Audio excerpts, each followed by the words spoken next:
Firman-Mu pelita bagi kakiku, terang bagi jalanku.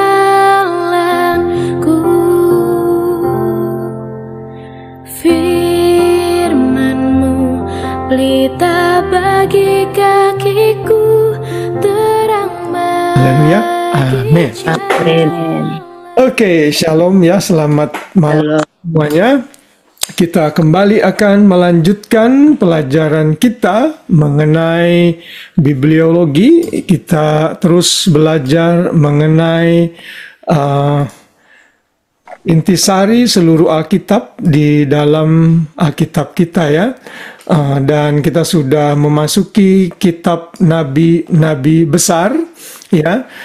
Ingat selalu bahwa perjanjian lama itu disusun dalam beberapa kategori-kategori, yaitu kitab hukum, kejadian, keluaran, imamat, bilangan, ulangan, lalu kitab sejarah di luar dari Yosua, dimulai dari Yosua, hakim-hakim, Rut ya, kemudian 1-2 raja-raja, 1-2 Samuel, 1-2 raja-raja, 1-2 Tawarik, kemudian Esra, Nehemia, Esther ya.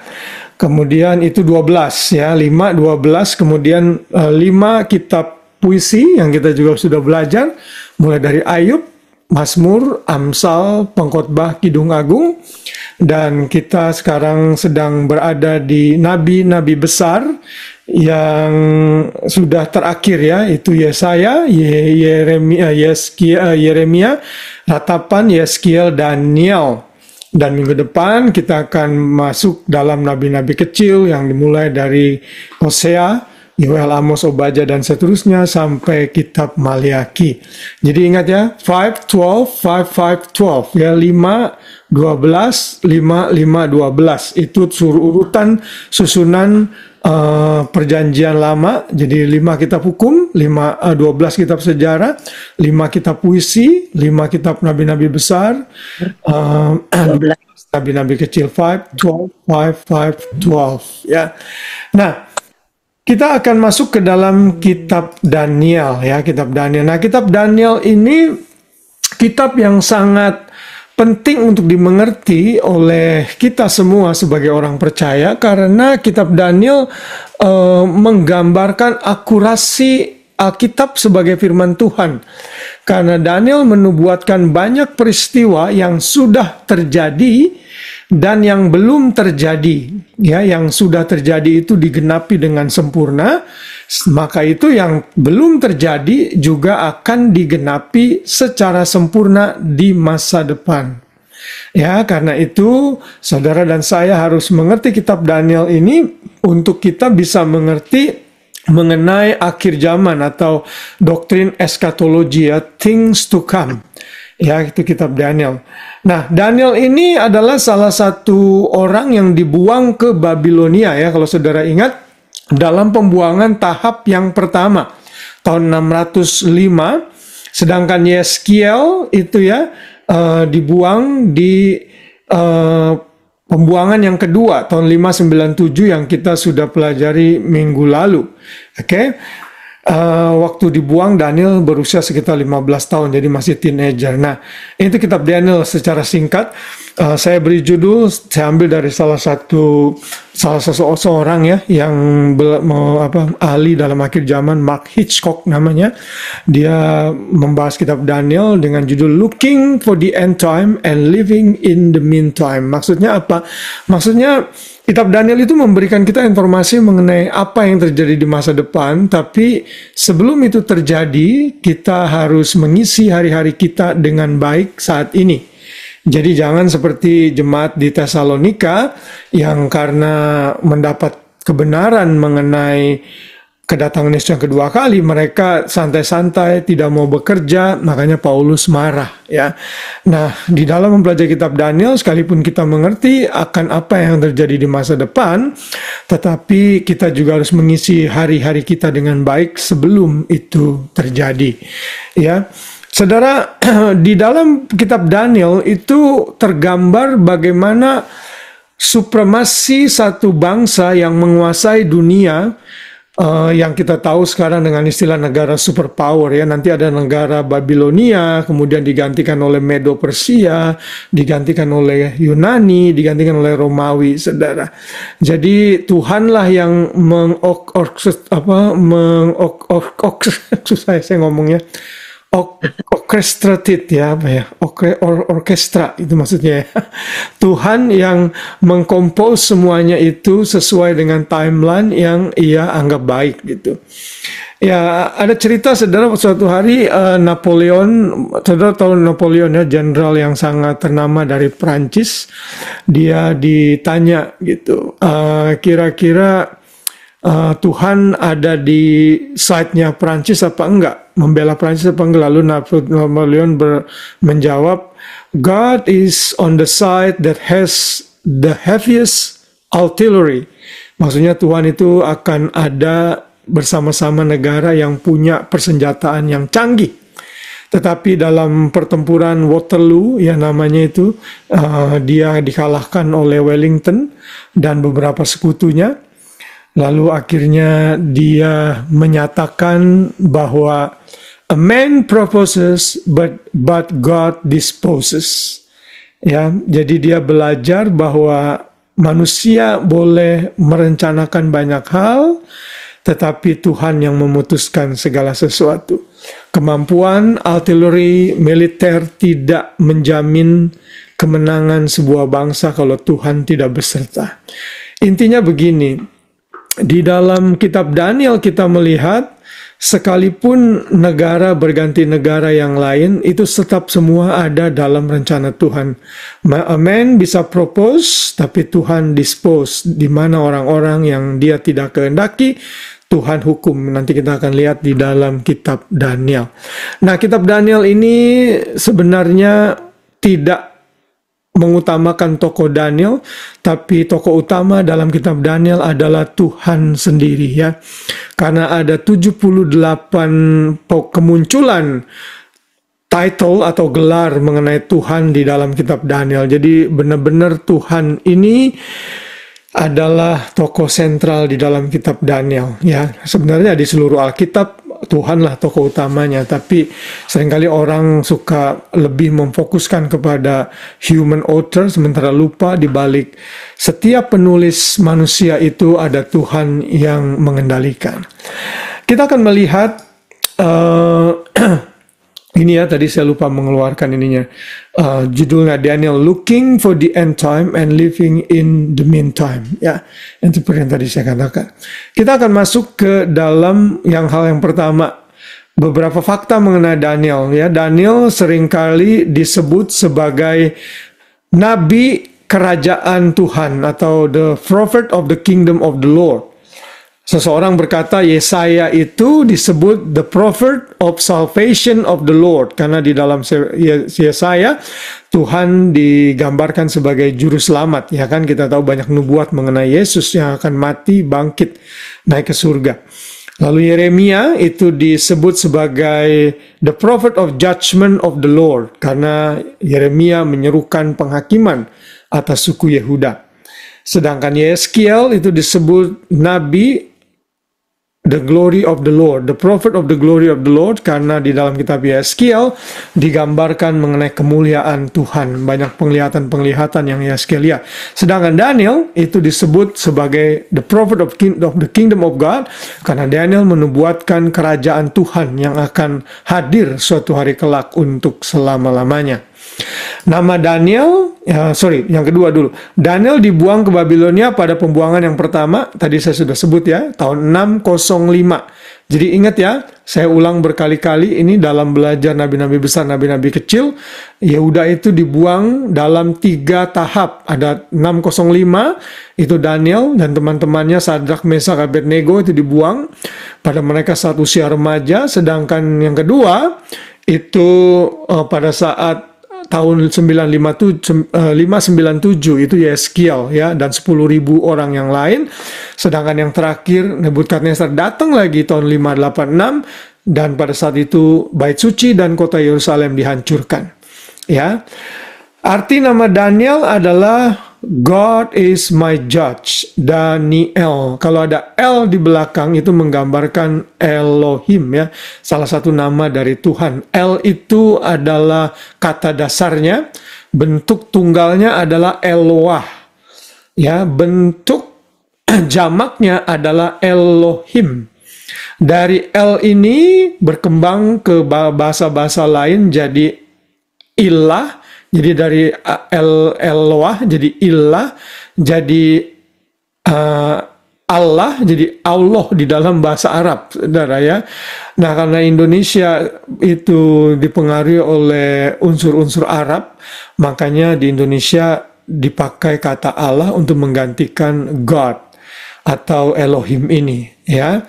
Nah, jadi Daniel itu artinya God is my judge. Kalau ada nama yang belakangnya Yahya itu berarti biasanya Yahweh, itu ya. Zefanya, Yesaya itu Yahnya Yahweh.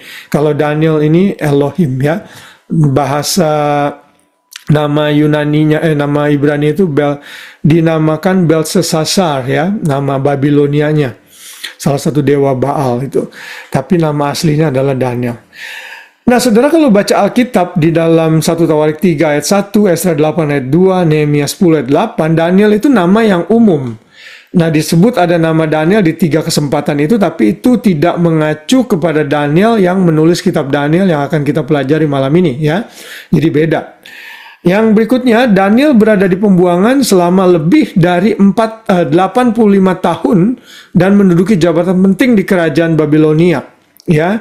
Dan juga Medo Persia. Jadi dia ini satu-satunya orang, kayaknya Daniel tidak kembali ke tanah perjanjian ya, karena nggak dicatat sepertinya. Daniel mengalami 2 fase pemerintahan superpower pada saat itu, yaitu di kerajaan Babilonia, kita tahu itu di pasal 2 ayat 48, dan setelah kerajaan Babilonia dikalahkan oleh Medo Persia di Daniel pasal 5, Daniel pun jadi orang penting di sana yang akhirnya membuat orang-orang pejabat di sana iri dengan Daniel, yang akhirnya Daniel dituduh dan masuk ke dalam gua singa. Kalau saudara ingat ceritanya di pasal 6 ya. Nah, itu 2 kerajaan yang berbeda itu. Daniel yang pasal 2 masih di Babilonia, sedangkan di pasal 6 itu Daniel udah mulai tua umurnya dan dia ada di kerajaan Medo Persia ya, atau Persia.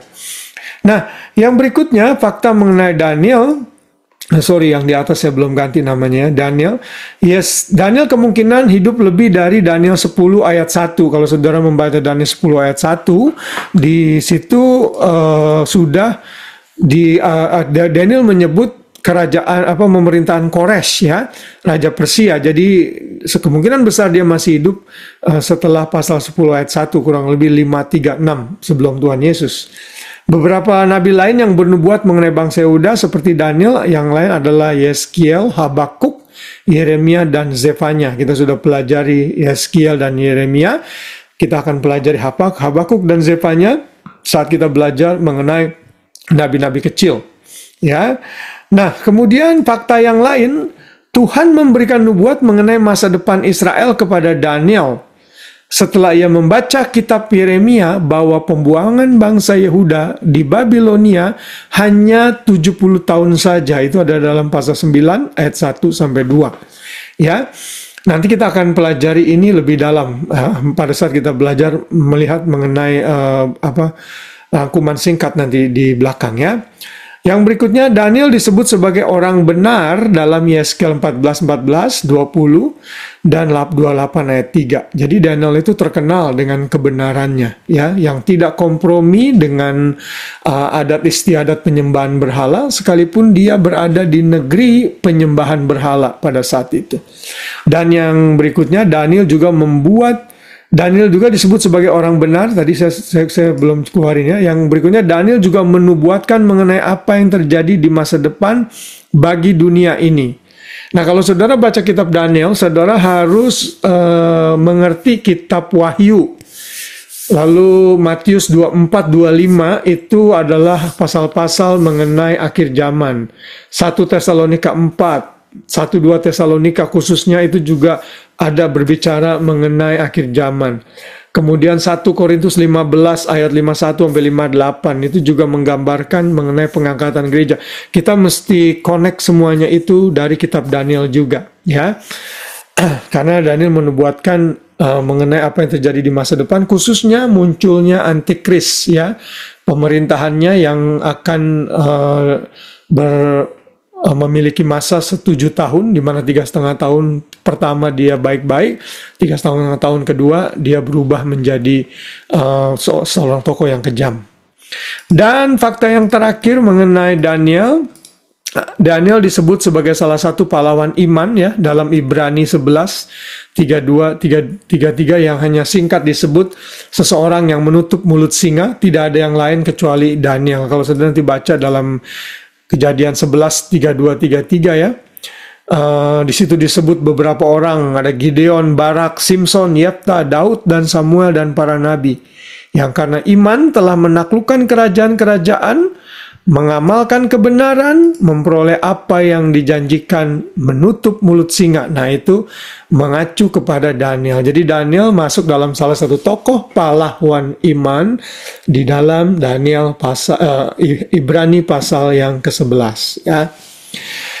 Nah, kalau kita lihat susunan tahap-tahap era perjanjian lama yang saya sering kali sebut, berarti Daniel ada di masa pembuangan, ya, pembuangan. Jadi ingat, kalau saudara bisa ingat 9 tahap-tahap ini dalam perjanjian lama, maka saudara dalam membaca Alkitab perjanjian lama khususnya, saudara jadi lebih enak gitu, lebih ngerti, ya. Saudara baca seperti saat ini kan di gereja kita, di gereja GBI Immanuel itu sedang masuk ke kitab Mazmur misalnya, ya. Kitab Mazmur itu berarti di segala masa dalam perjanjian lama, ya kan, karena ditulis oleh beberapa tokoh misalnya, dan itu masuk dalam kategori kitab puisi gitu. Nanti kalau saudara pindah ke kitab Yesaya, jadi saudara tahu, oh ini nih masa-masa di mana Yesaya bernubuat untuk kerajaan Yehuda misalnya. Nah, itu ada di negara yang udah pecah dan juga di pembuangan misalnya. Jadi saudara lebih ngerti alurnya kalau saudara bisa memahami 9 tahap yang ada di dalam perjanjian lama ini, ya. Nah, di dalam perjanjian lama versi Ibrani atau Tanakh, Daniel itu masuk dalam bentuk dalam kategori kitab Ketuvim, ya. Ketuvim itu kitab writing atau tulisan-tulisan, ya, termasuk Esther, Daniel, Ezra, Nehemia, dan Chronicles atau Tawarik. Sedangkan di dalam Alkitab kita yang seperti saya sudah singgung, Daniel masuk ke dalam kitab nabi-nabi besar atau major prophet.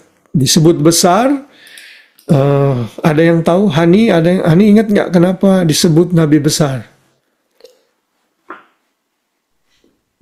Enggak. Ada yang ingat kenapa disebut nabi-nabi besar? Karena tulisannya banyak. Ya, porsi tulisannya banyak, ya, bukan badannya gemuk, bukan. Jadi porsi tulisannya banyak, makanya disebut nabi-nabi besar. Sedangkan nabi-nabi kecil tulisannya lebih sedikit, mungkin hanya beberapa pasal saja. Oke, sekarang kita masuk yang pertama. Penulisnya tentunya tidak diragukan lagi. Yang menulis kitab Daniel adalah Daniel, ya. Saudara, ini dinyatakan oleh Daniel sendiri dalam beberapa ayat, misalnya dalam Daniel 8 ayat 15, ya. Coba tolong Tante Meme dibacakan. Oh. Daniel 8 ayat 15. Sedang aku, Daniel, melihat penglihatan itu dan berusaha memahaminya, maka tampaklah seorang berdiri di depanku yang rupanya seperti seorang laki-laki. Ya, thank you Tante. Nah, ayat ini menggambarkan Daniel melihat penglihatan-penglihatan lalu dia menuliskan itu semua. Hal yang sama juga nanti kalau saudara baca dalam pasal 8 ayat 27, 9 ayat 2, 10 ayat 2 dan 7, 12 ayat 4 dan 5 ini sama. Ya, jadi menggambarkan bahwa Daniel lah yang menulis kitab Daniel. Nah, kitab Daniel itu ditulis dalam 2 bahasa, ya. Ada bahasa Ibrani dan bahasa Aramaik. Bahasa Aramaik itu dimulai dari pasal 7 ayat 2 kalau saya nggak salah. Pasal 2 ayat 24 apa kalau saya nggak salah, sampai pasal 7 itu Aramaik, sisanya ditulis dalam bahasa Ibrani ya. Jadi ada 2 bahasa di situ. Nah, jadi karena Daniel itu memprediksi sesuatu yang begitu akurat, sampai-sampai banyak teolog-teolog liberal yang meragukan bahwa Daniel lah yang menulis kitab Daniel. Ya, tentunya ini dibantah karena Tuhan Yesus sendiri menyatakan bahwa Daniel lah yang menulis kitab Daniel. Coba saudara baca ini ya, Matius 24 ayat 15. Coba Grace tolong bacakan Matius 24 ayat 15. Matius 24 ayat 15.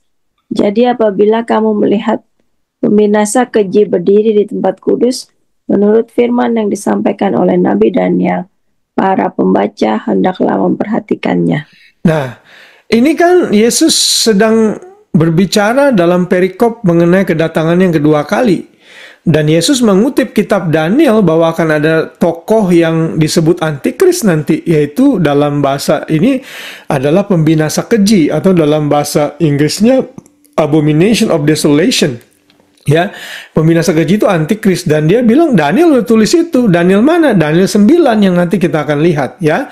Jadi orang-orang yang seperti ini tentunya meragukan kebenaran firman Tuhan.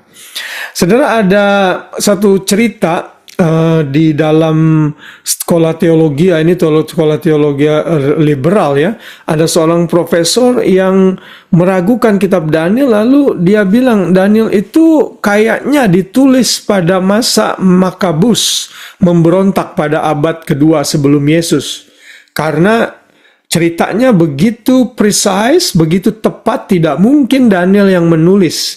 Jadi Daniel menulis ini after the event, not before the event. Lalu ada seorang mahasiswa yang tunjuk tangan dan dia bilang, Pak, bagaimana dengan Yesus yang menyatakan dalam Matius 24 yang tadi kita baca ya, bahwa yang menulis kitab Daniel adalah Daniel. Lalu profesor itu diam, lalu dia bilang begini dalam bahasa Inggris, Young man, I know more about the book of Daniel than Jesus did. Saudara, jadi ini orang benar-benar keras kepala dan sombong. Jadi dia menganggap dia lebih tahu daripada Yesus mengenai kitab Daniel. Jadi saudara bayangkan ya, orang yang sekolah di sekolah-sekolah teologi liberal seperti ini akan menjadi orang yang disebut hamba Tuhan, tapi dapat informasi yang tidak benar. Karena itu saudara, kalau dapat informasi dari internet, please jangan langsung dipercaya. Saudara mesti cross check ya, sehingga itu benar-benar apa enggak ya, karena ada banyak juga informasi-informasi yang salah di internet tentunya. Oke. Nah, sekarang kita akan melihat latar belakang dari kitab Daniel ya, setting sedikit ya, bahwa kitab Daniel itu dimulai saat kerajaan Babilonia menduduki Yerusalem dan membuang Daniel dan 3 temannya pada tahun 605 yang tadi saya sudah sebut, dan terus berlanjut sampai 539 sebelum Yesus saat Medo Persia mengalahkan Babel. Bahkan ia hidup sampai tahun 536. Jadi cukup panjang ya. Setelah Daniel dibuang, Babilonia melanjutkan menduduki Yerusalem tahun 597 dan 586. Ini juga saya sudah sebut. Daniel menyebut Raja Yoyakim, Raja Yehuda, saat Nebukadnezar datang ke Yerusalem dan mengepung kota Yerusalem. Saudara bisa baca itu dalam Daniel 1 ayat 1 dan 2. Dan yang terakhir, Daniel menerima nubuatan mengenai penggantian negara-negara di dunia ini, mulai dari Babilonia, Medo Persia, Yunani, dan Romawi. Jadi benar-benar satu nubuatan yang tepat, 100% terjadi, dan sejarah dunia sudah mencatat hal ini. Sekali lagi membuktikan bahwa firman Tuhan adalah benar ya. Siapa penerima kitab Daniel? Penerima kitab Daniel tentunya adalah penduduk kerajaan selatan Yehuda pada masa pembuangan di Babilonia. Ya, ingat, suku utara dibuang ke Asyur tahun 722, tidak pernah kembali lagi. Sedangkan suku Yehuda, suku selatan, dibuang ke Babilonia selama 70 tahun dan mereka kembali ke tanah perjanjian dan settle lagi di tanah perjanjian ya. Nah, itu audiens penerimanya. Kapan Daniel ditulis? Tanggal penulisan kitab Daniel sekitar tahun 540 sampai 530 sebelum Tuhan Yesus, ya, sebelum Tuhan Yesus, ya. Apakah Daniel menulis secara bertahap? Kita tidak tahu persis, tapi bisa saja waktu dia mulai 605 ditawan di sana, dibuang ke sana, kan Daniel ingat ya, di pasal-pasal awal dia tidak mau menajiskan dengan makanan raja, lalu dia minta makan sayur-sayuran aja, lalu uji apakah mereka lebih baik dari para orang-orang yang makan makanan yang mewah tetapi haram menurut hukum Yahudi. Tapi terbukti mereka lebih cerdas ternyata, ya. Mungkin aja Daniel udah mencatat sejak tahun-tahun itu, ya. Jadi bisa jadi dari 605 sampai 530 pencatatannya dimulai, ya. Tapi karena eventnya itu secara detail dicatat satu persatu, kemungkinan dibukukan tahun 540 sampai 530, ya. Oke. Tujuan sekarang, apa tujuan kitab Daniel ditulis? Ada dua tujuan yang saya catat di sini. Yang pertama, untuk meyakinkan bangsa yang terbuang bahwa kerajaan Mesias akan datang, Messianic Kingdom akan datang suatu hari kelak. Semua bangsa-bangsa yang dicatat dalam kitab Daniel sampai hari ini akan digantikan dengan kerajaan Mesias, di mana Yesus sendiri yang akan berdiri menjadi rajanya, ya. Saat ini belum terjadi sepenuhnya, ya. Yesus sebagai raja di hati orang-orang yang menerimanya sebagai Tuhan dan Juru Selamat, tapi secara fisik nanti itu akan terjadi. Sedangkan yang kedua, mereka juga memberikan keyakinan kepada bangsa yang terbuang bahwa Tuhan itu tidak pernah melupakan janjinya kepada mereka. Sekalipun mereka dibuang, Tuhan akan pulihkan mereka. Tuhan akan bawa kembali mereka ke tanah perjanjian. Ya, itu tujuan dari kitab Daniel. Karena itulah belajar kitab Daniel, saudara harus ngerti gereja tidak ada di sana. Gereja belum dimention di dalam kitab Daniel. Karena itulah kita saat belajar kitab Daniel, terutama yang berhubungan dengan akhir zaman, harus connect dengan masa depan Israel, ya, yang sekarang sudah menjadi bangsa yang merdeka, berdiri di tanah mereka sendiri di Israel. Nah, ini susunan sederhana dari kitab Daniel, dari Insightful Living yang selalu saya pakai tentunya. Pasal 1 sampai 6 itu menggambarkan Daniel sebagai nabi, ya. Di situ dijelaskan beberapa hal. Saya langsung lompat saja ke yang ini, ya. Kalau saudara mau singkat, pasal 1 sampai 6 itu bersifat sejarah, historical. Sedangkan pasal 7 sampai 12 itu mengenai nubuatan apa yang akan terjadi di masa depan. Oke? Ya, mulai dari pasal 2 ayat 4 sampai pasal 7 sekali lagi itu ditulis dalam bahasa Aram, ya, Aramaik. Sisanya bahasa Ibrani. Nah, kalau saudara mau melihat outline lengkapnya, saya bagi dua seperti ini, saudara, ya. Ini juga saya dapat dari seseorang, ya. Daniel bagian pertama itu berbicara mengenai practical living, yaitu kekudusan hidup. Ya, pasal 1, saudara ingat tadi saya sudah sebut di mana Daniel tidak kompromi dan mencemarkan dirinya dengan makanan raja, tapi terbukti Daniel dan teman-temannya ternyata lebih pandai, ya kan? Kalau orang tidak mau kompromi dengan kebenaran, dengan kecemaran, ya, pasti Tuhan yang akan bela, ya kan? Lalu kalau saudara lompat ke pasal 3, itu menggambarkan mengenai Nebukadnezar mendirikan patung, lalu orang harus menyembah patung itu, ingat ya? Lalu mereka menolak, dan akhirnya mereka dibuang kemana? Perapian yang menyala-nyala.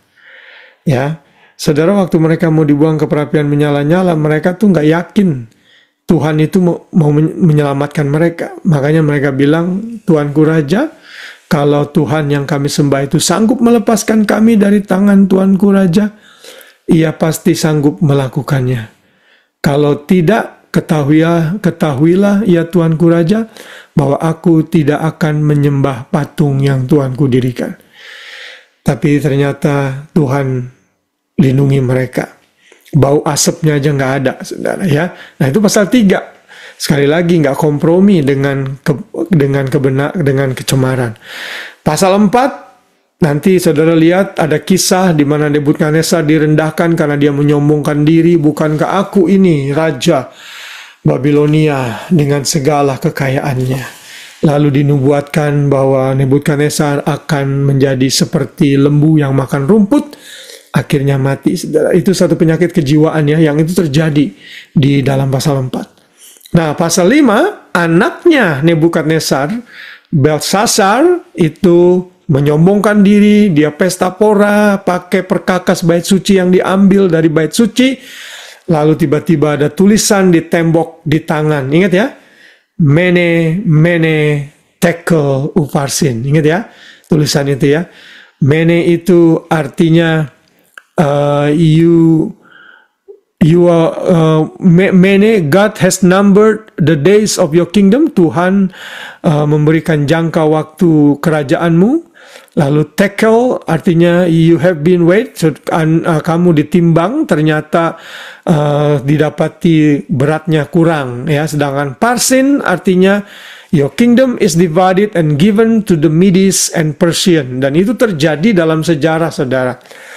Bangsa Persia masuk melalui gorong-gorong tanah yang biasanya tuh kalau zaman dulu ya, kota itu dikelilingi oleh tembok yang tebal.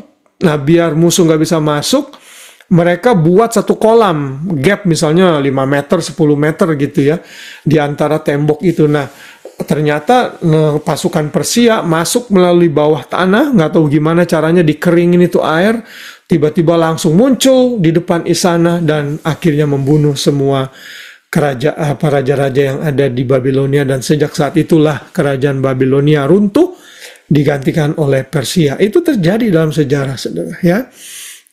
Dan yang pasal ke-6 kalau kita baca itu menggambarkan Daniel sudah ada di Persia sekarang ya, Medo Persia. Dan pada waktu itu tentunya orang-orang pejabat di sana iri dengan Daniel yang sukses sehingga mendorong raja untuk membuat satu peraturan tidak boleh ada yang menyembah hal lain kecuali menyembah Tuanku Raja. Dan akhirnya Daniel dituduh karena Daniel berdoa 3 kali sehari, dianggap tidak menyembah Tuan Raja. Daniel akhirnya dibawa ke gua singa, tetapi Tuhan menyelamatkan ya. Nah, itu kisah-kisah kekudusan hidup dalam kitab Daniel. Ya, singkat saja yang saya berikan. Saya yakin saudara sudah tahu cerita-cerita itu. Kalau saudara ada waktu silakan baca lagi. Nah, kemudian dari bagian yang kedua dari kitab Daniel itu adalah berbicara mengenai nubuatan-nubuatan yang terjadi di akhir zaman. Ya, nanti kita akan lihat lebih detail pasal 2 itu mimpi Nebukadnezar. Dia mimpi, lalu dia uring-uringan, lalu dia bilang kepada seluruh orang-orang pejabatnya, ayo kasih tahu kepada saya apa mimpi saya dan tafsirkan. Aneh ya. Orang kan kasih tahu mimpinya baru tafsirkan kan. Makanya orang-orang bilang, Tuanku Raja kasih tahu dong mimpinya, nanti kita akan tafsirkan.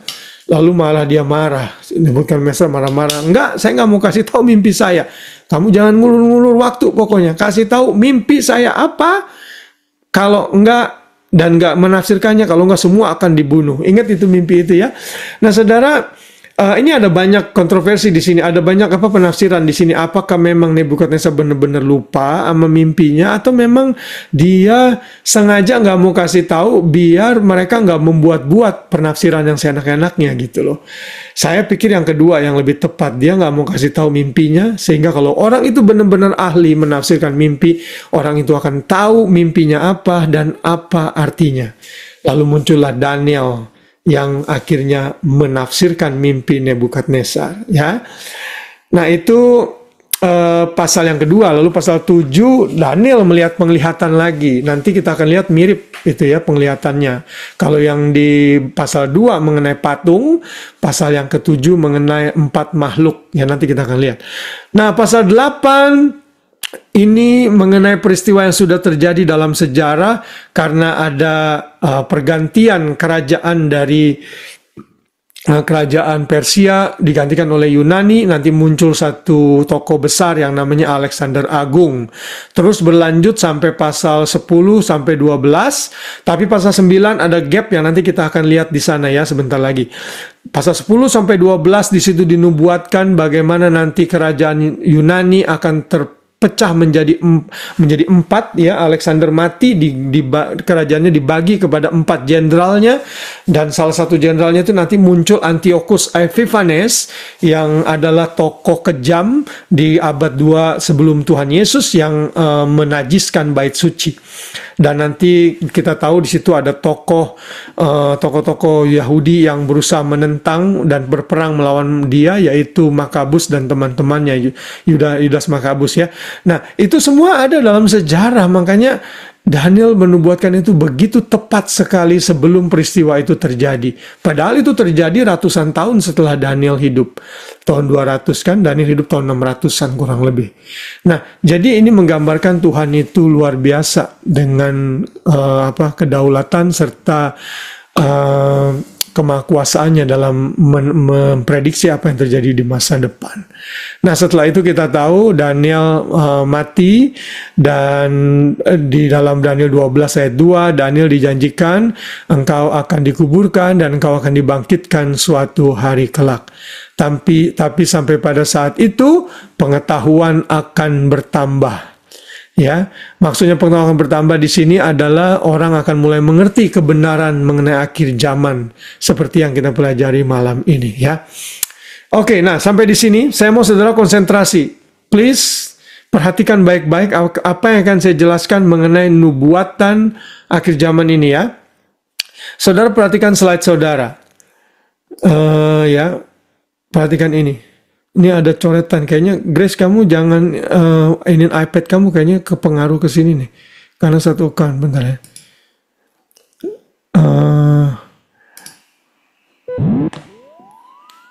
Coba saudara perhatikan, kelihatan nggak? Salah ya saya.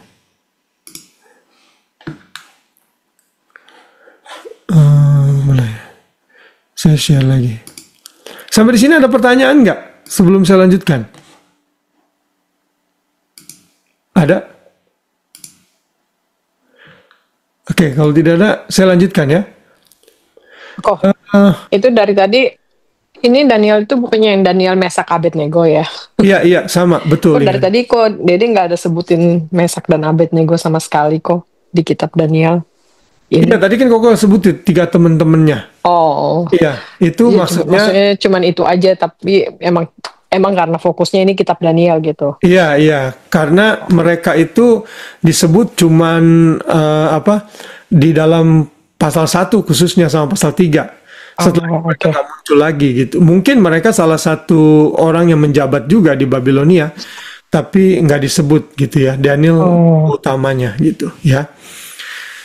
Nah, coba perhatikan ini ya. Kalau saudara lihat nubuatan Daniel di pasal 2 dan pasal 7 ya. Coba perhatikan ya. Ini sama nih. Cuma bedanya pasal 2 dalam bentuk patung, pasal 7 dalam bentuk makhluk atau binatang-binatang ya. Nah, Daniel itu menafsirkan mimpi Nebukadnezar di dalam pasal 2 bahwa akan ada 4 kerajaan yang digambarkan dengan kepala patung dari emas, lalu dada dan lengan dari perak, lalu perut dan paha itu dari perunggu, sedangkan kaki dari besi. Lalu nanti akan muncul 10 jari di kaki, ya. Kemudian ada antikris muncul nanti di sana. Lalu yang terakhir batu yang menghancurkan patung. Nah, ini kerajaan Tuhan Yesus, ya. Ini sudah kalau saudara baca pasal 2 itu di penafsirannya seperti itu.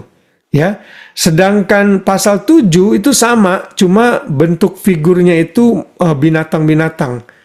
Ya, Babilonia digambarkan dengan singa, Medo Persia digambarkan dengan beruang, lalu Yunani digambarkan dengan macan tutul, kemudian Romawi digambarkan dengan makhluk yang menakutkan, Sedangkan 10 tanduk, lalu muncul dari 10 tanduk ada tanduk kecil. Nah, jadi kemungkinan besar ya nanti akan muncul Roma tahap kedua, Romawi tahap kedua di masa depan yang akan muncul yang digambarkan dengan 10 kerajaan bersatu. Oke, dan para ahli akhir zaman mengambil prediksi kemungkinan besar ini dari cikal bakalnya dari European Union ya. MEE ya, Masyarakat Ekonomi Eropa saat ini yang nanti akan muncul menjadi Romawi tahap kedua. Karena Romawi itu sebenarnya tidak pernah ada dalam sejarah benar-benar dihancurkan, ya. Lalu nanti mereka akan muncul lagi, dan dari kemunculan yang kedua ini akan muncul satu penguasa yang digambarkan sebagai tanduk kecil atau yang di sini iron and clay ya, iron and clay, dan akhirnya nanti yang antikris ini akan dihancurkan oleh Tuhan Yesus saat Yesus datang kembali, yang digambarkan dengan batu yang fills whole earth, batu yang menghancurkan patung, dan anak manusia menerima kerajaan. Nah, pasal 2 dan pasal 7 ini adalah gambaran apa yang terjadi, yang sudah terjadi dan yang akan terjadi di masa depan ya. Jadi ada kerajaan-kerajaan itu sudah digantikan. Nanti di masa depan akan muncul Romawi kedua, ada muncul tokoh antikris, lalu Yesus datang kedua kali. Nah, itu kurang lebih penjelasan singkat dari nubuatan yang Daniel berikan di pasal 2 dan pasal 7 ya. Nah, saya mau sekarang kita fokus ke pasal 9 ya, pasal 9. Saya minta maaf ya kalau misalnya saya agak telat finish ini, karena ini agak panjang penjelasannya. Coba perhatikan saudara pasal 9 ya. Karena ini hanya review, karena itu saya ambil highlight ini saja pasal 9 ya. Coba lihat ayat 24 sampai 27 ya. Saya baca pelan-pelan ya. Jadi begini, pasal 9 itu Daniel pada saat itu berdoa, lalu dia membaca dari kitab Yeremia bahwa ternyata pembuangan di Babilonia itu hanya 70 tahun. Lalu Daniel bertanya kepada Tuhan, apa yang akan terjadi next Tuhan? Lalu Daniel berdoa dan berpuasa minta jawaban dari Tuhan. Tuhan menjawab melalui Nabi Gabriel, ingat ya, yang menyampaikan pesan kepada Daniel, tapi Gabriel itu sebenarnya sempat dihalau oleh kuasa gelap di Persia, tapi akhirnya Tuhan kasih pesan kepada Daniel, dan pesan intinya adalah dalam ayat 24 sampai 27 ini ya. Seperti ini ya, 70 kali 7 masa atau week atau minggu telah ditetapkan atas bangsamu dan atas kotamu yang kudus untuk melenyapkan kefasikan, untuk mengakhiri dosa, untuk menghapuskan kesalahan, untuk mendatangkan keadilan yang kekal, untuk menggenapkan penglihatan dan nabi, dan untuk mengurapi yang maha kudus. Maka ketahuilah dan pahamilah dari saat firman itu keluar, yakni bahwa Yerusalem akan dipulihkan dan dibangun kembali, sampai pada kedatangan seorang yang diurapi, seorang raja. Ada 7 kali 7 masa dan 62 kali 7 masa lamanya, kota itu akan dibangun kembali dengan tanah lapang dan paritnya, tetapi di tengah-tengah kesulitan. Sesudah ke-62 kali 7 masa itu akan disingkirkan seorang yang telah diurapi, padahal tidak ada salahnya apa-apa. Maka datanglah rakyat seorang raja, memusnahkan kota dan tempat kudus itu, tetapi raja itu akan menemui ajalnya dalam air bah, dan sampai pada akhir zaman akan ada peperangan dan pemusnahan seperti yang ditetapkan. Raja itu akan membuat perjanjian itu menjadi berat bagi banyak orang selama 1 kali 7 masa.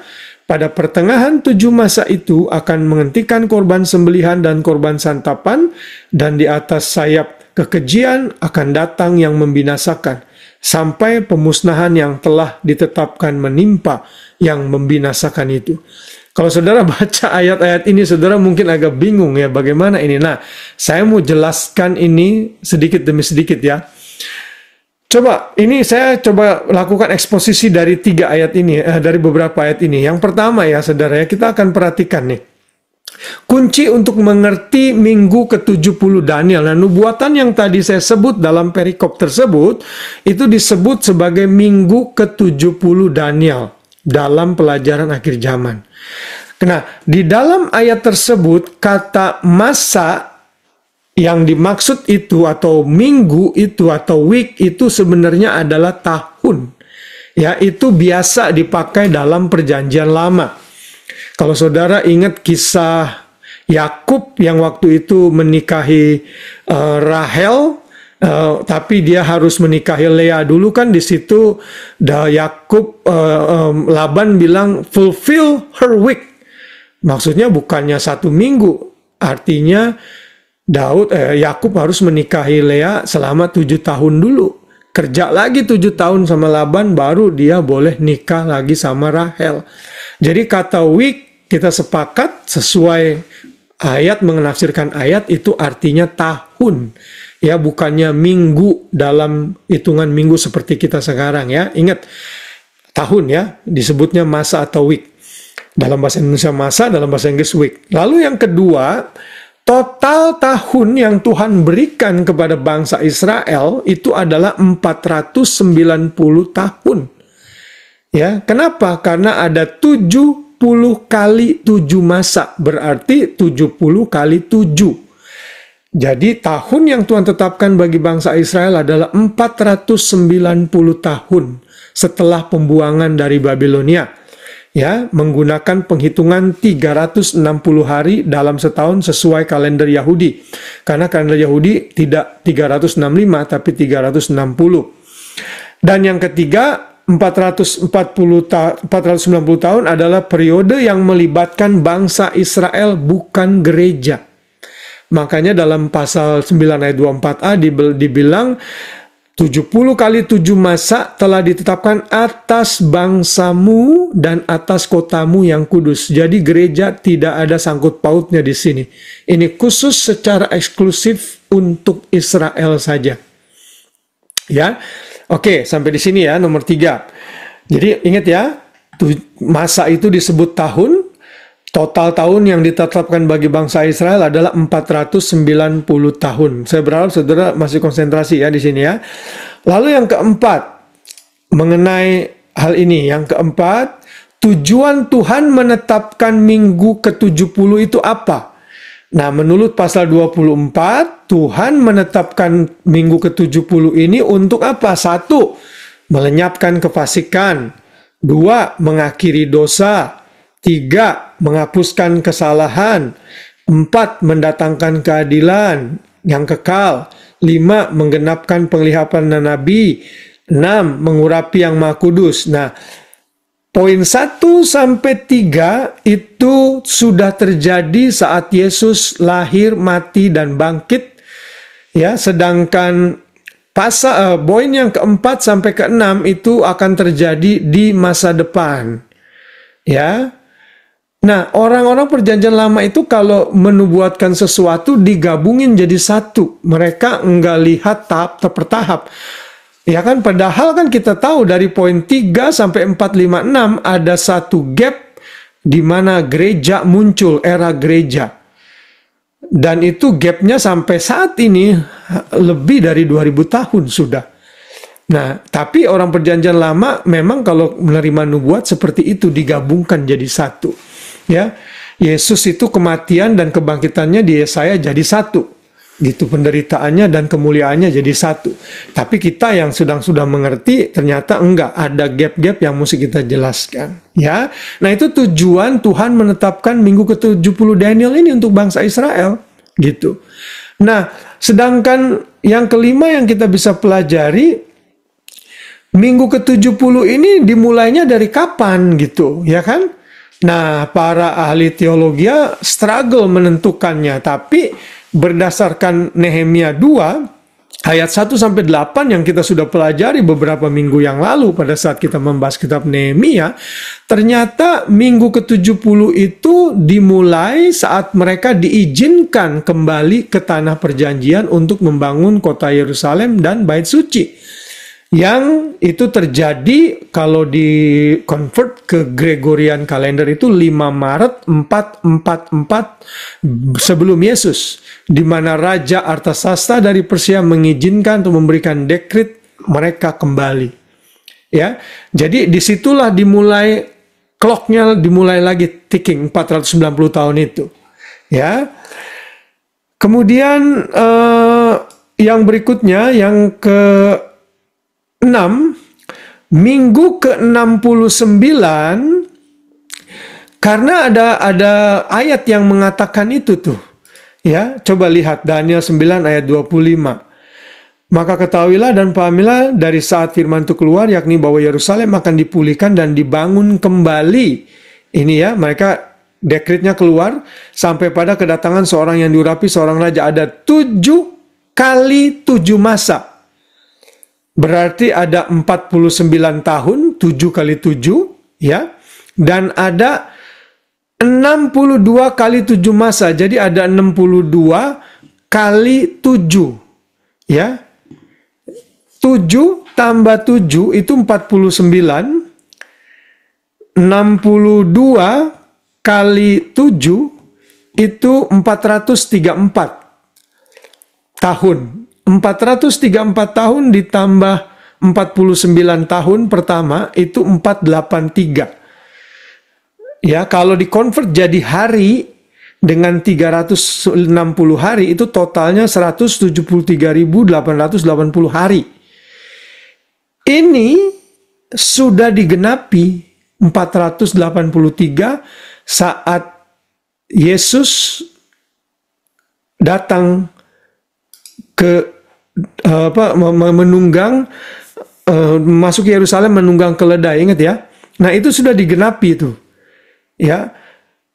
7 kali 7 masa 49 tahun dan 62 kali 7 masa. Kota itu akan dibangun kembali dengan tanah lapang paritnya tapi di tengah-tengah kesulitan. Nah, kalau itu dikonvert dari Gregorian, penghitungannya seperti ini. 444 BC ke 33 AD, Yesus menunggang kuda itu ya, menunggang keledai itu 476. Lalu karena 365 totalnya 173 740 hari. Karena ada leap year ini ya, tahun kabisat yang di total jumlahnya 116 hari. Lalu ada gap dari Maret 5 sampai Maret 30, 24 hari. Akhirnya klop jadi 173.880. Ini secara precise tergenapi total semuanya baru yang sudah digenapi 483 tahun. Ya. Nah, hanya tinggal 7 tahun lagi yang belum digenapi sampai bisa membentuk 490 sesuai kalendernya Tuhan.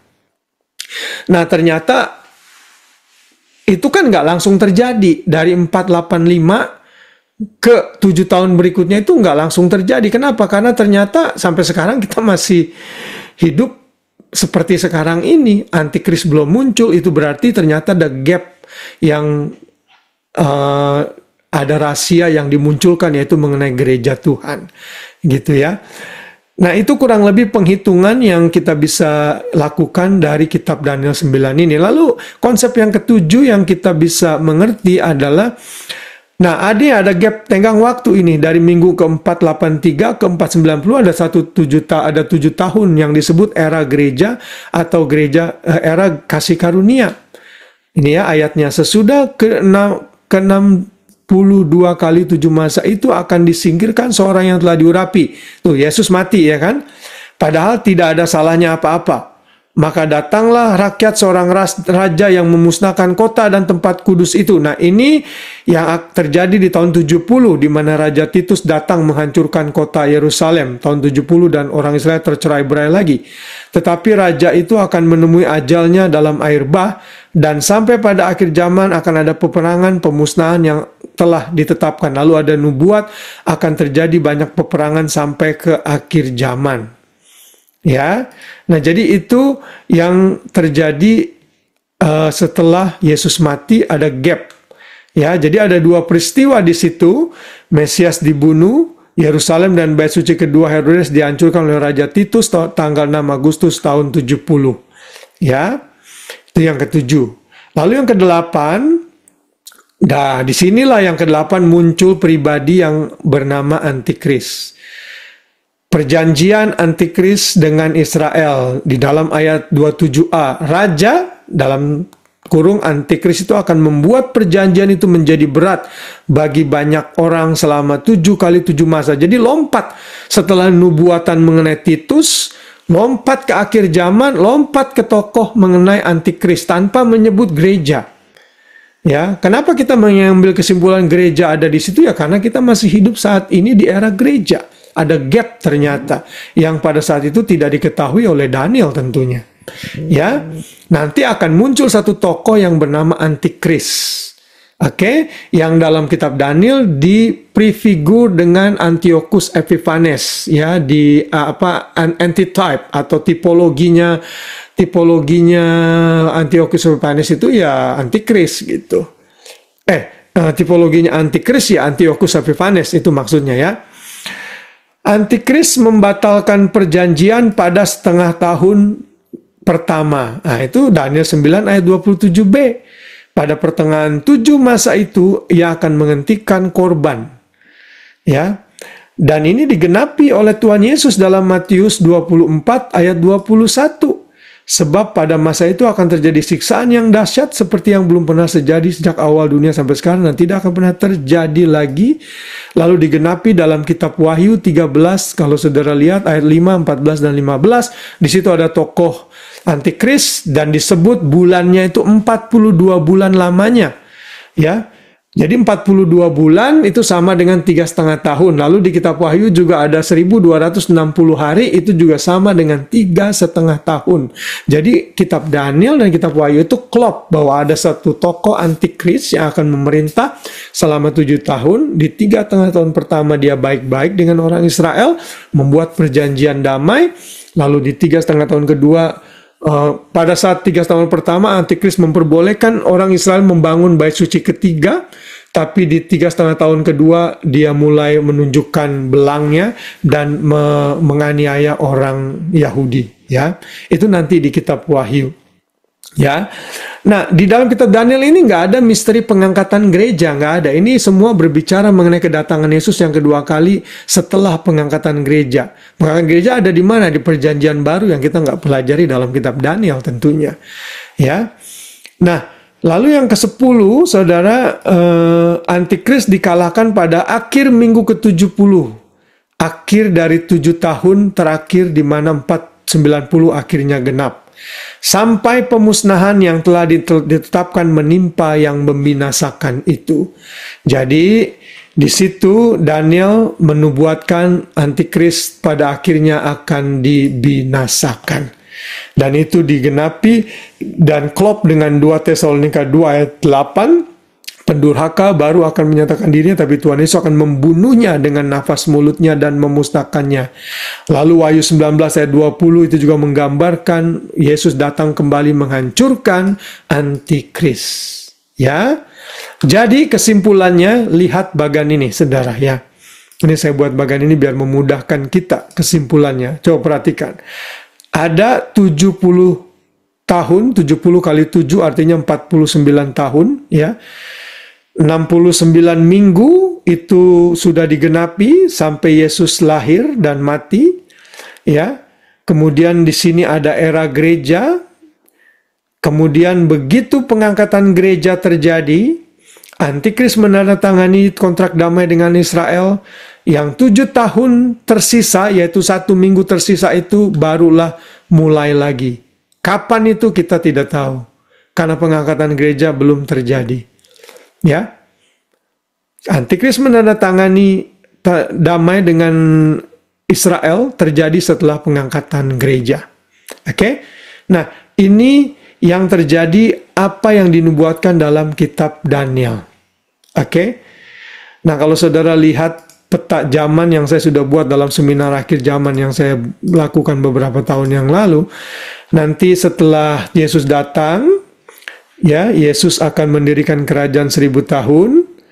Di akhir 1000 tahun, iblis dilepas, memberontak lagi, lalu akhirnya terjadi perang Gog dan Magog lagi. Lalu setelah itu, iblis dan seluruh orang yang menolak Yesus dibuang ke neraka, lalu langit dan bumi baru. Ini semua peta zaman mulai dari kejadian Adam sampai langit dan bumi baru. Ini panjang penjelasannya yang saya sudah jelaskan dalam seminar beberapa tahun yang lalu. Nah, saudara, sampai di sini Apakah saudara bingung? Ada pertanyaan nggak? Mungkin bangsa Israel, mungkin Israel itu sekarang ngotot banget gitu kan, perang-perang, mungkin dia untuk mencoba mendelay ini kali ya kok. Mereka nggak aware dengan nubuatan ini. Yang ngerti nubuatan, karena mereka nggak terima perjanjian baru kan, Oh ya iya. kan? Jadi mereka nggak ada koneksi tuh dengan kitab Wahyu dan sebagainya. Jadi mereka hanya jalankan aja apa yang mereka jalankan. Mereka percaya Mesias suatu hari nanti akan memulihkan mereka sampai hari ini. Dan behind the scene Tuhan sebenarnya bekerja bahwa itu ada dalam rencana Tuhan, kekerasan hati mereka gitu semua. Jadi saudara perhatikan ya, nanti masa tribulasi itu nothing to do with gereja, makanya gereja tidak ada di sana. Karena ini untuk bangsamu gitu. Ya. Oke, jelas nggak sampai di sini? Oke? Diam-diam aja nih. Ini Hari, so far so good? Ya, kok. Oke ya, kalau nanti along the way ada pertanyaan-pertanyaan silakan hubungi saya ya. Jadi saudara perhatikan ya, 490 tahun itu Tuhan punya program untuk bangsa Israel. Dimulai kapan? Dimulai saat dekret dari Raja Artasastra diberikan tahun 444 itu ya. Nah, tapi dari 490 itu yang baru digenapi itu sampai 483. Ada 7 tahun lagi yang belum digenapi, nanti baru digenapi di 7 tahun tribulasi. Oke? Dan detail apa yang ada di masa tribulasi itu ada di kitab Wahyu. Khususnya Wahyu pasal 6 sampai 18, ya. Itu peristiwa-peristiwa yang terjadi di 7 tahun tribulasi gitu. Tapi previewnya itu Daniel yang berikan. Oke. Kalau tidak ada, kita lanjut lagi sebentar ya, mungkin dalam 5 menit saya mau tutup dengan foreshadowing, apa yang kita bisa lihat dari kitab Daniel. Yesus ada di kok muncul di sini?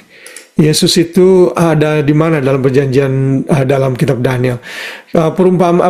Peristiwa mengenai perapian yang menyala-nyala, Daniel dan 3 orang temannya itu ya, dan juga Daniel di mulut singa itu menggambarkan bahwa Yesuslah yang melepaskan umat manusia dari api kekal, tentunya itu gambarannya, dan juga hukuman dari kematian seperti Daniel yang diselamatkan di gua singa. Yesus pun menyelamatkan orang-orang yang percaya kepadanya dari kematian kekal dan juga perapian yang menyala-nyala dalam neraka ya. Kemudian yang kedua, kalau saudara melihat nubuatan Daniel mengenai akhir zaman, itu menggambarkan Mesias di Israel yang akan membuat banyak orang menjadi kudus dan murni. Dan Yesuslah yang membenarkan kita, di mana dosa kita dicuci bersih oleh darahnya sehingga menjadi putih seperti salju.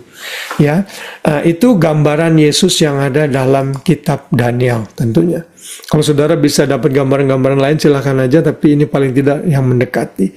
Nah, apa yang bisa saudara bawa pulang dalam kehidupan praktikal kita mempelajari kitab Daniel yang tadi saya sudah berikan, ya?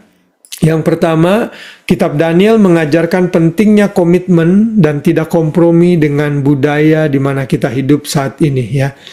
Kita tahu di dunia ini, dunia sudah makin bobrok.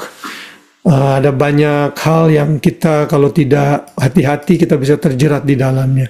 Daniel memberikan teladan bahwa kita bisa prosper dan tetap hidup kudus sekalipun di tengah-tengah dunia yang tidak mengenal Tuhan ya.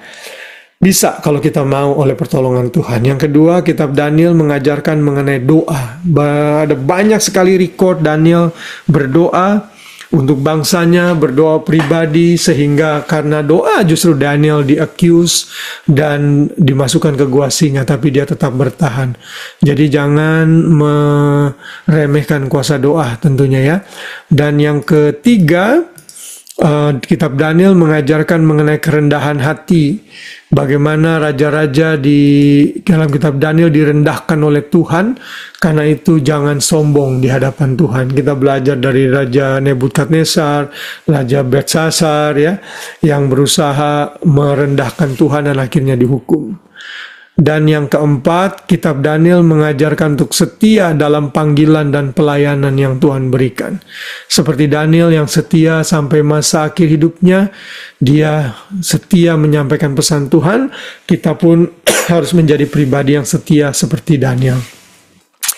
Yang keenam, Tuhan adalah Tuhan atas sejarah. Sorry, ini saya lupa ganti ya.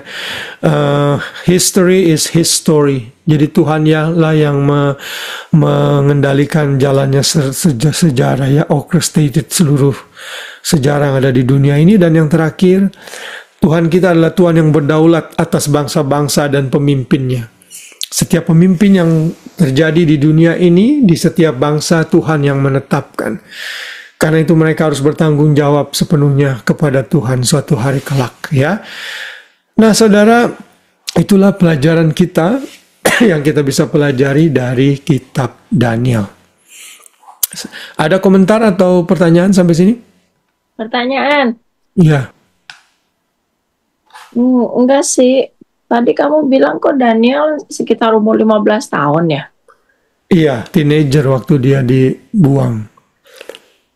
Tapi kan itu kan Daniel waktu itu udah menduduki jabatan juga kan di kerajaan.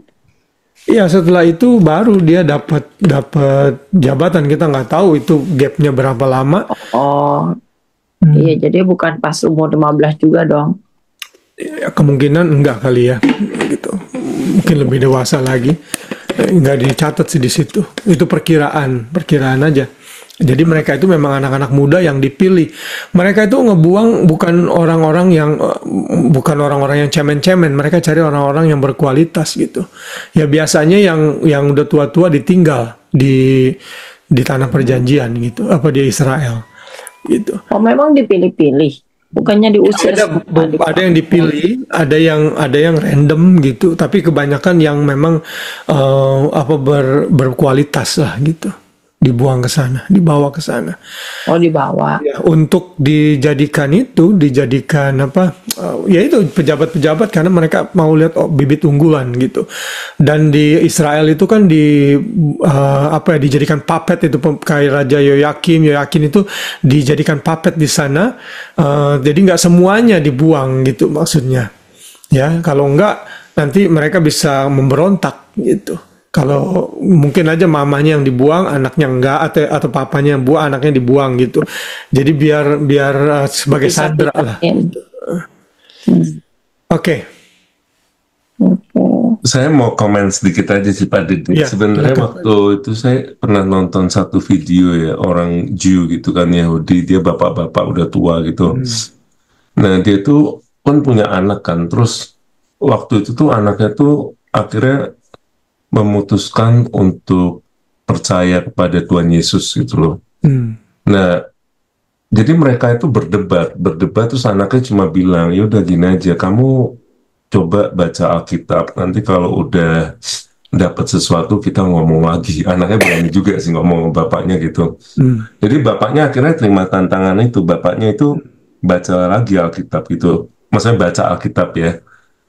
Nah, di video itu tuh dia bilang kalau orang Yahudi itu memang biasanya memang nggak baca Alkitab, bahkan nggak baca kitab Daniel, karena yang dibaca mereka tuh biasanya justru Talmud gitu loh. Jadi dia itu dia baca Daniel, justru dari baca Daniel itu si bapak tadi tuh jadi percaya Tuhan Yesus akhirnya. Itu yang di Daniel 9 tadi itu yang dia baca. Jadi dia bilang dia baca pelan-pelan kan mengenai nubuatan datangnya Mesias itu. Ya dia sih nggak menghitung masalah berapa kali masa gitu, enggak, tapi dari yang Daniel 9 itu kan disebutkan intinya itu kan Yerusalem itu pertama dibangun kembali, terus habis itu tuh ada seseorang yang akan disingkirkan padahal ia itu tidak bersalah. Ya. Ya tadi kan ada di situ ya, di Daniel 9.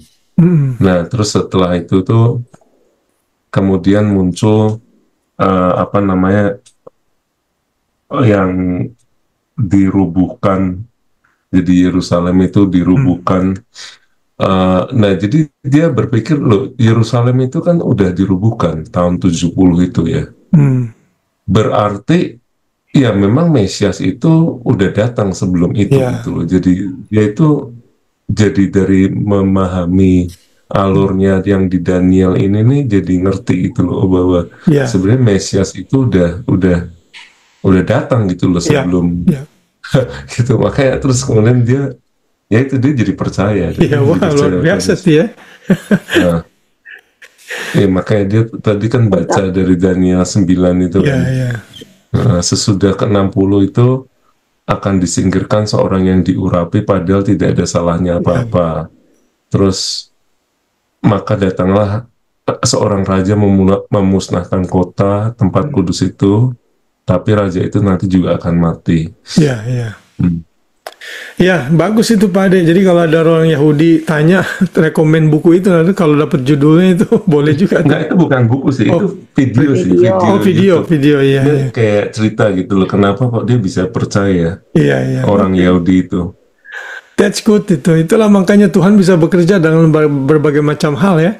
Jadi kalau saudara ketemu orang-orang Yahudi seperti ini, ya kasih tahu, baca kitab Daniel. Oke, ada lagi? Baik, kalau tidak ada, saya berharap pelajaran ini memberikan saudara wawasan ya mengenai luar biasanya Alkitab bagi kita, oke? Dan minggu depan kita mulai nabi-nabi kecil. Hosea itu menarik sekali karena Tuhan pakai hidup Hosea untuk menggambarkan umat Israel ya, sampai dia harus menikahi pelacur dan lain sebagainya. Oke. Kita ambil foto yuk sebelum kita tutup.